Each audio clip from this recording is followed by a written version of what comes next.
Hey, welcome back to the channel today. Appreciate you guys joining us here on Dad's Garage. I'm Tim, and today we're gonna unbox and install this Ecobee 3 Lite.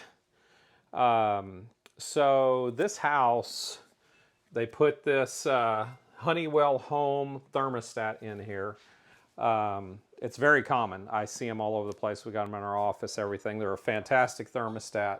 My problem is, for one, the biggest thing is I don't like having to switch it back and forth from hot to cold. And this one you do. It's not, there's no auto setting on it, to switch when it's, hot or cold. Here in Texas, we go from one extreme to the other. For example, we had the very famous ice storm that all of you heard about. We were minus 4 degrees on that Tuesday. The next Tuesday, it was 80 degrees. So we go through that kind of stuff here in Texas quite a bit. So I hate to continually shift it back and forth from cool to heat, cool to heat. I want one that does it all for you automatically. So you just set your parameters and it's going to keep you in there, into that parameter. So that's why I got this one. I did some researching because, I've heard of the Nest and all these other brands. I've had a bunch of different Honeywells before, but I kept seeing website after website saying, the Ecobee's now the best one on the market, da-da-da-da-da. I don't know whether that's true. I'm not even here to determine that for you, but it sounds like this is a solid unit from everything that I've read. So I went ahead and picked one up. I don't know if every state is this way, but I know in Texas, they have a rebate of $75 through your local gas companies. And when you order these on Home Depot, it's right there on the page. It says, $75 rebate or up to $75 rebate. You punch in your zip code. Then you can go look and see who your gas supplier is, fill out the form and send it in. It's 75 bucks. So I think this one costs us 170. So that brings this thing down to, the $95, $100 mark with tax. So thought I'd give this thing a shot. I really wanted to switch this out so we could do the automatic. So, but before we get too far, I always have this problem forgetting. Please hit the thumbs up for us and subscribe. Please share the videos for us and encourage your friends to jump on and subscribe. Our viewership is doing pretty well. We would like to get monetized at some point here. There's a lot of investment that goes into this between, the lighting, these microphones, everything that you do to produce these videos, the software, the iPad you have to buy, all those things cost a lot of money. And although I enjoy the heck out of doing this because of the great feedback that I get from you guys, it is expensive to do. And monetization is something that can help us at least recoup some of the losses. I don't have any dreams of making money off of it, but I do, at least I'd like to, start getting some of this investment back. So if you would please encourage your friends to subscribe to us, it will help us tremendously. We have the views that we need. We have the hours watched that are required as a minimum for monetization through YouTube, but we do not have the subscribers yet. We have to be at 1,000. So if you would help us with that, we would greatly appreciate that. Let's get started though, opening up this thing and see what we got in the box.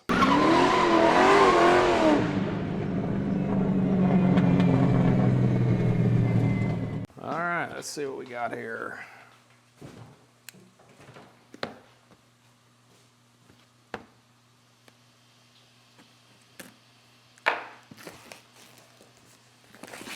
And these do have a app. You can use it with Amazon Alexa, the Apple HomeKit, the Google Assistant, Smart Things, whatever that is. They have an app for the Google and the Apple.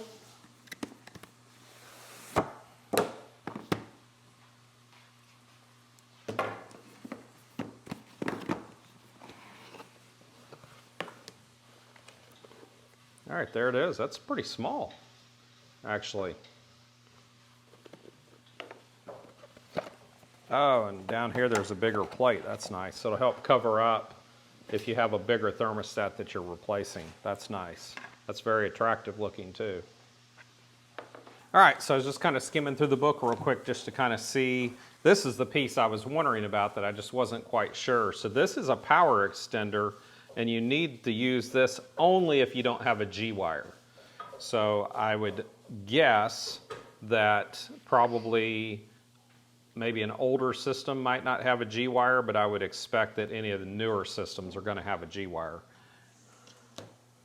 So let's get back over the thermostat and get started. So basically all we have to do is take the old unit off, put the plate in place, put the wiring block in place, screw those down, and then we're just going to, once we get the wiring connected, we're just going to plug this straight in. But we'll go through that process with you so you can see how it's done.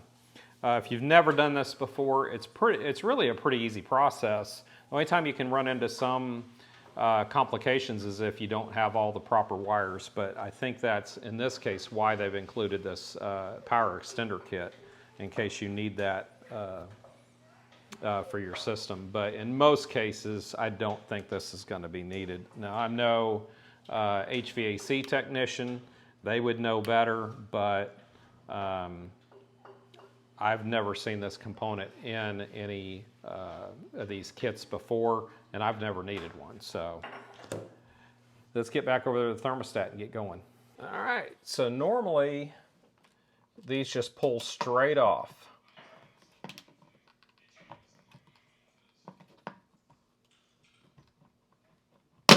There it goes. That one was tight, but yeah, you just pull it straight off. Even the older styles, they typically just pull straight off. And then on this one, okay, so it has a little door. I'm gonna bring this closer so you can see this. So this has a little door that covers all the wires. So the first thing I'm gonna do here is I'm gonna grab my iPad, since my phone's being used for this video, and I'm gonna take a picture of this so that we can see where each of these wires goes, so that in the case we have to hook it back up, we can do that easily. And secondly, the important thing is we know where they go on the new unit as well. And we do have the G-wire, so we know we don't need the power extender.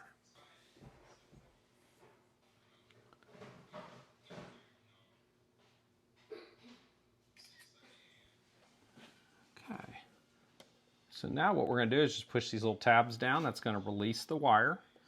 All these are low voltage. You can kill a breaker if you want to. I have never had to kill the power before on these.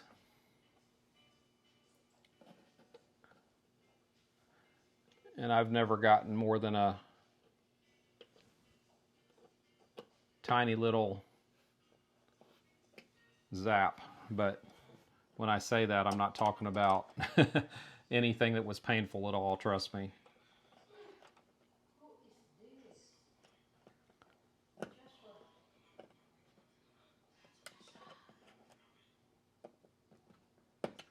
Okay. Just don't touch the wires together. Okay, now that we got that out of the way, let's see if we can get this block out of the way. I think I may need a screwdriver to move these around here.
Okay, so now we've got the new base.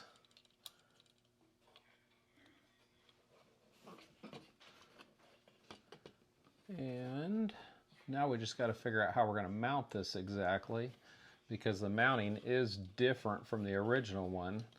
As you could see, it has almost like a normal, like a switch plate box here.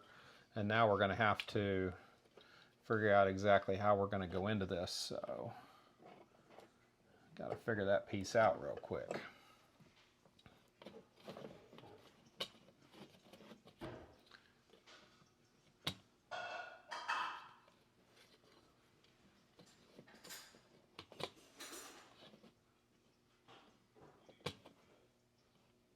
I'm going to go get something to mark this with.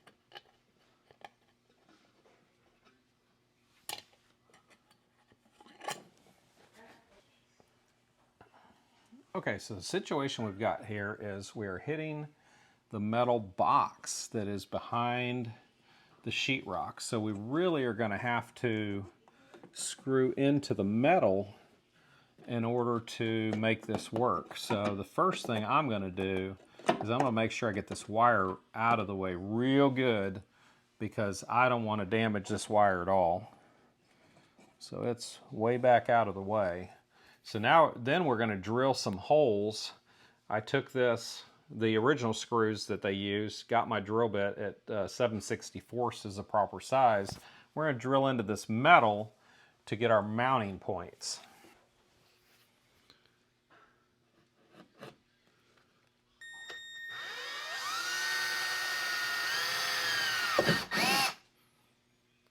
And that metal's not real tough or real thick, so that went well.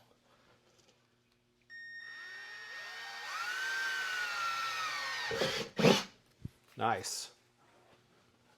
Now we're just going to match this up real quick just to make sure that our bolt holes are in the right, or our screw holes are in the right spot before we go further.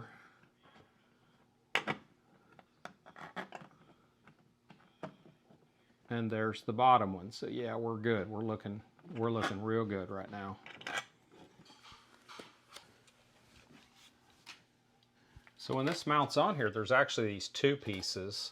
One is just the back plate, then you have the assembly that holds your wires in place.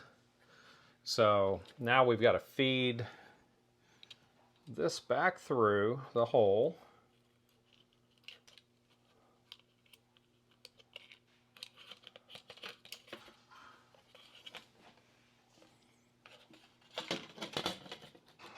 And then we can set this in the proper place here.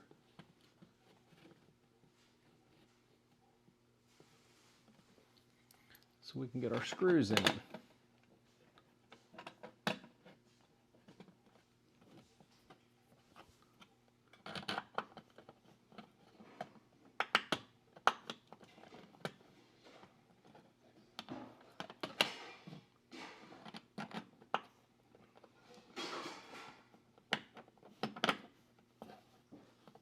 There it is.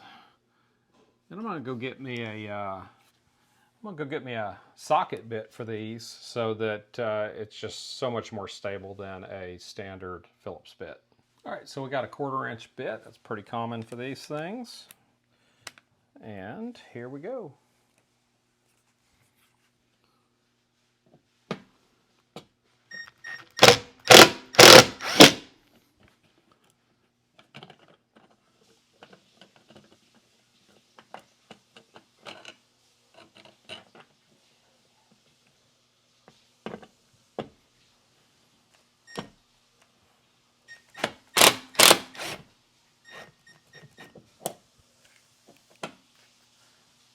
Okay, from there I'm going to go by hand because I don't want to over tighten this and crack the base or this wiring harness.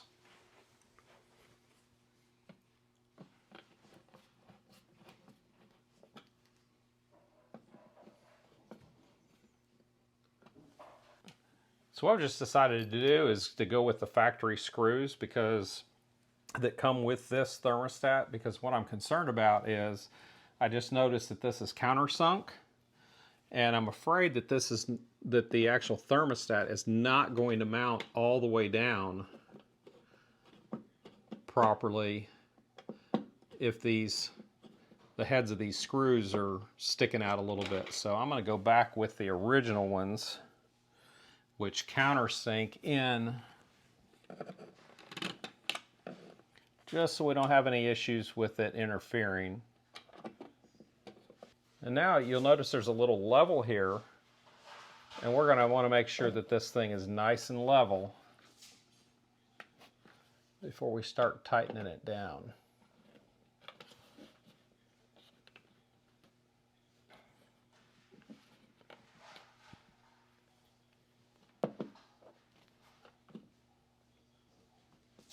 And that looks right on the money, so we're going to go ahead and get it tightened down now. Doesn't have to be super tight. You don't want to crack anything. And that is plenty tight. That thing's not going anywhere, and we're perfectly level. All right, now I'm going to get my partner over here so he can hold the iPad so I can look at which wire goes to which on this new thermostat. All right, my partner's here. All right, if you could stand right over here and hold this, that'd be awesome. It's always good to have an awesome partner. He's always been my partner. Okay, I'm gonna get all these wires shoved back up in the wall. And when I get it close, I'm gonna start connecting these things. So we had a Y go to yellow, or yellow went to Y.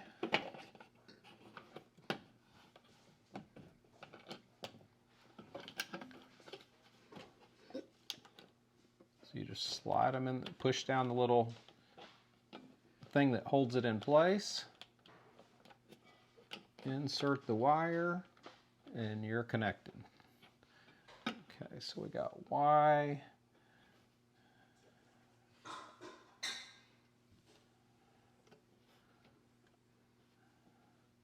We got G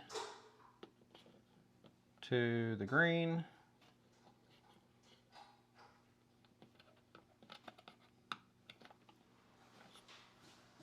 We had the blue go to C.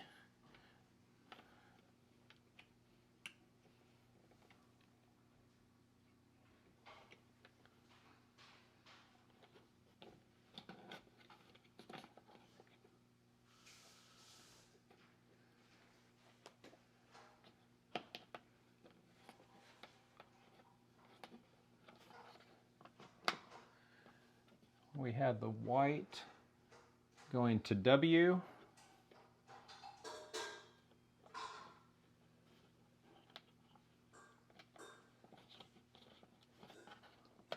And then the R goes to the RC. It went to red, but on the there was a little tag in here that said something has to go to RC. So we know that's the red. All right, that's all connected. Now we should be able to put our thermostat on there, and we should get started with programming our heating and cooling.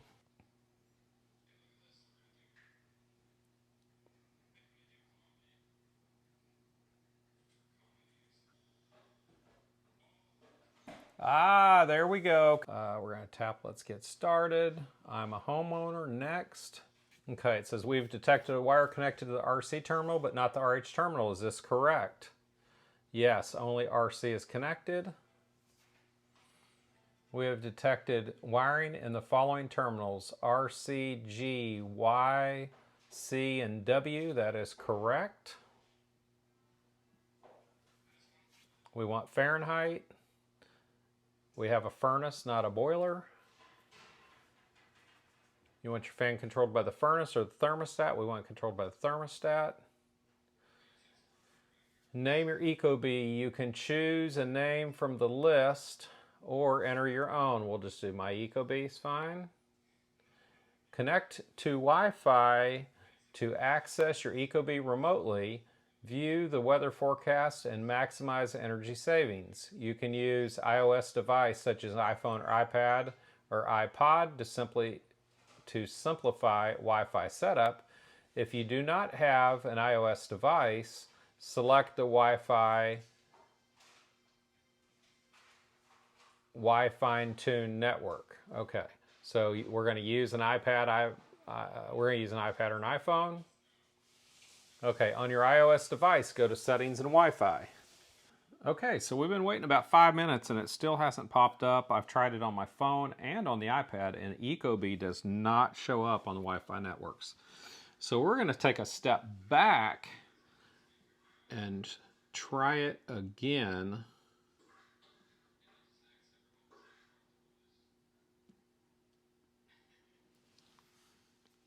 And see if... There it goes! All right, so now we're going to hit next. It's setting up the accessory, and it is joining the network. And congratulations, you've joined the network. Connecting Ecobee. Success, your Ecobee is now connected. Press next, continue the setup process. Okay. What is the current mode of your HVAC system? Okay, we want it to be on auto. What is the ideal temperature of your home during the winter? So we like it to be about 71 degrees. What is the ideal temperature of your home during the summer? It's defaulting to 78. I'll take that for now. We're in the United States. We are on Central Time.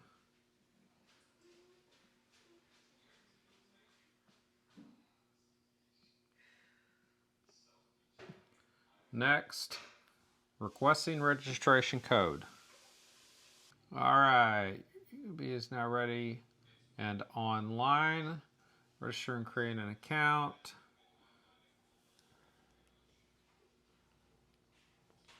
And I'm going to take a picture of this registration code.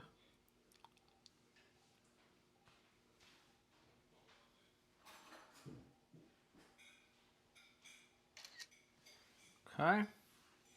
And finish. Okay, so it says it's currently 75 degrees in here. We got you through everything that we wanted to get you through today. Got through the installation, you know, kind of an unboxing. I think it's pretty cool. We'll check it out here for some more features. I'll get into the app and things like that and check it out, and we will go from there. All right, so I thought I would bring you a little bit of the screen here on the app. So I've gone through the setup on the app. So basically it's asking you your address, confirming who your utility supplier is, etc. It has got here what your settings are for heat and cool, what your current temperature is. If you tap on this, anyway, that's it for this one. Again, I will bring you updates if there's anything really of significance to bring to you later. I'll bring updates along to you. But anyway, thank you so much for joining us today, and we will catch you next time right here on Dad's Garage.